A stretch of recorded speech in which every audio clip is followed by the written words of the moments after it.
Greetings from Victoria in Gozo.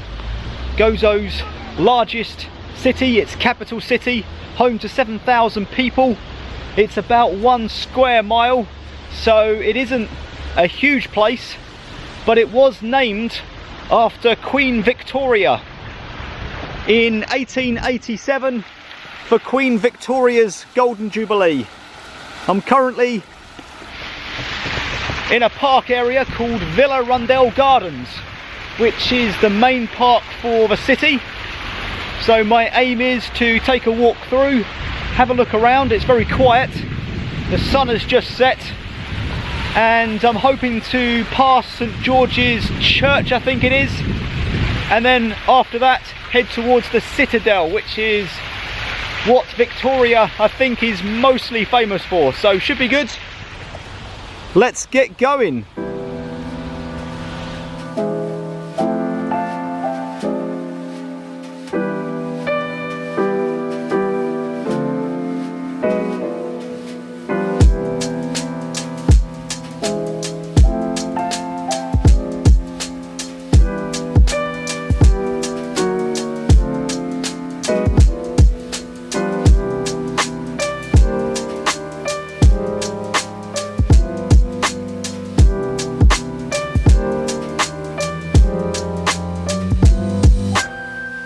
As said, I'm hoping to end up at the Citadel, but before I do, I'm just exploring some of these back alleys and side streets.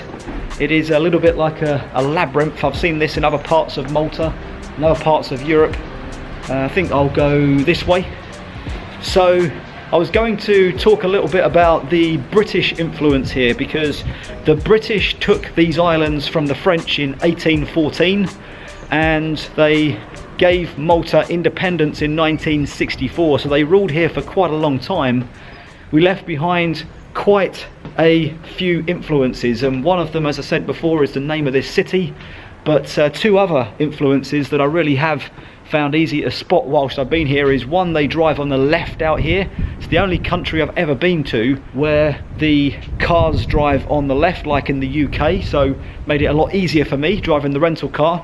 And the second thing is the 3-pin plugs that we have in the UK are also used here in Malta, so it's not the continental plugs that you get in the rest of Europe. That's good for me also, because it means I don't have to bring an adapter. Okay, let's continue on down this way. You can see what I mean about these streets. Kind of, you just walk around probably all day and all night. It is a nice place just to get lost amongst the houses and old taverns and bars. We've got a road coming up here. Let's see what we've got. Another alley that way. Another alley that way. Let's go this way.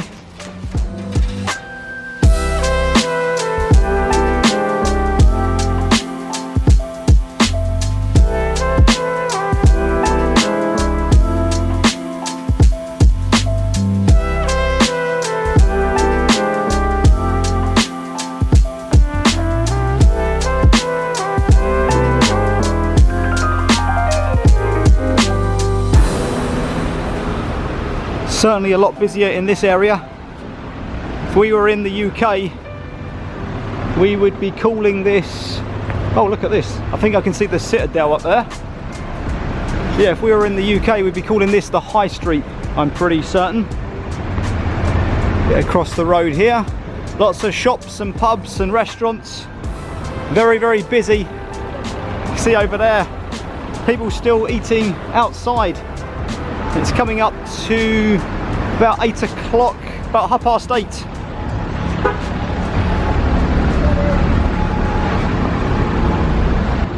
My goodness, those incredible looking buildings and churches keep on coming. This is Independence Square, so this is the main high street, the main entertainment district, I guess you'd say. Lots of bars, restaurants, taverns, pubs, clubs, even statue there, not sure what that's about. And then more pubs and bars, outside seating areas. Looks a really nice place. I'm not sure what that is over there. Looks pretty fancy.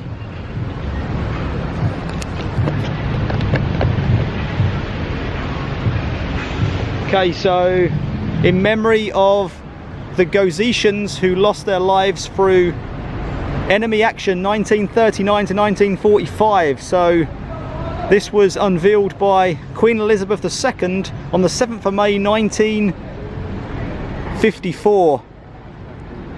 So this is a memorial to the soldiers and civilians lost in the Second World War here in Gozo. A war that really seemingly affected everywhere. Everywhere you go there is remnants of its past, and most of them are pretty horrific.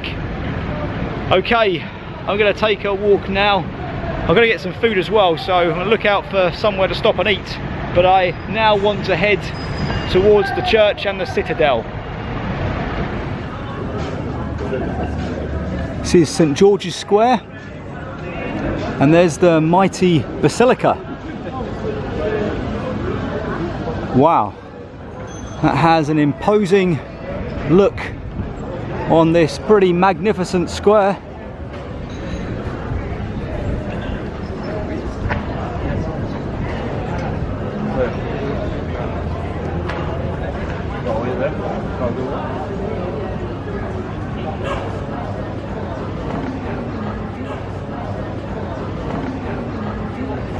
Can hear the bells of the cathedral again.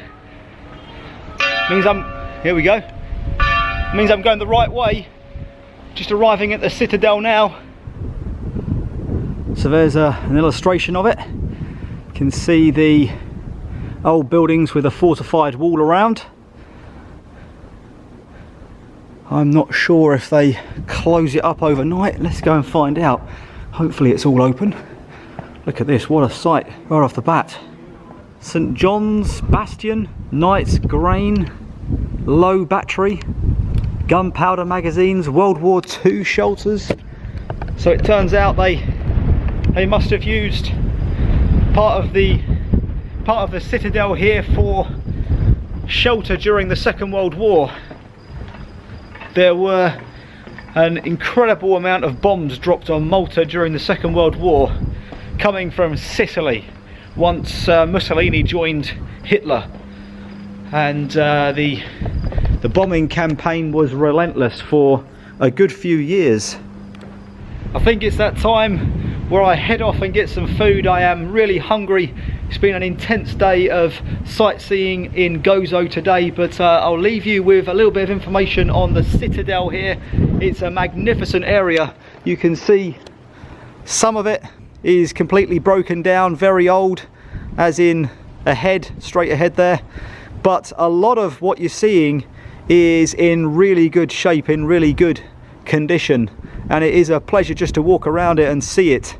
I would definitely suggest doing it during the day though if you can, because there is a panoramic walk around the walls, the fortified walls, and they offer magnificent views of the area, but in the dark I don't think you get the full effect of all the views that you can actually see.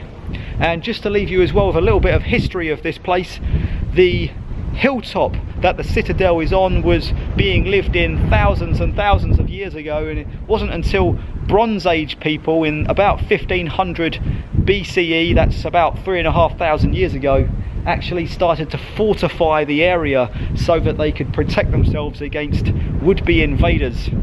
Later on the Phoenicians came and they put their own spin on it. Then the Romans came and they turned it into an acropolis, and these days it just sits here in this magnificent state, and there are lots of areas that you can go and visit. The prisons inside the city walls, the churches, the cathedrals, the towers, it is all here to see. But I will leave you with a view over one of the most magnificent buildings I think inside the citadel, and that is this church. Thanks for watching the video, and good night from Victoria in Gozo.